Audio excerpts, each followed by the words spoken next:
when I first heard about AI, it's not my thing, although my uncle was at MIT, one of the great professors, 51 years, whatever. He was the longest serving professor in the history of MIT, 3 degrees in nuclear, chemical, and math. That's a smart man.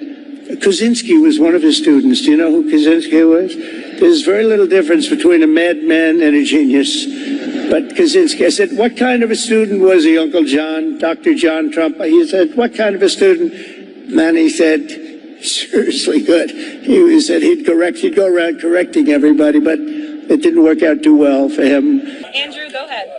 So on Tuesday, the president told a very detailed story about his uncle, noted scientist John Trump, and Theodore Kaczynski, the late Unabomber. He said that Dr. Trump taught Ted Kaczynski. Ted Kaczynski was not identified as the Unabomber until 1996, 11 years after John Trump passed away. It would have been impossible for John Trump to have ever discussed the Unabomber with the president. So what was he talking about? And I have one follow-up. Andrew, with so many issues going on in the world, I'm a little bit surprised you would ask such a question, although I'm not sometimes coming from you, I will say, but I'm willing to give you an answer. Nevertheless, the president's uncle did, in fact, teach at MIT. He was a very intelligent professor. The president's very proud of his family. In fact, the president has a letter from his uncle on the MIT letterhead that sits in the Oval Office dining room. Maybe we'll let you see it sometime. And then Caroline, one more. Elizabeth, will the president consider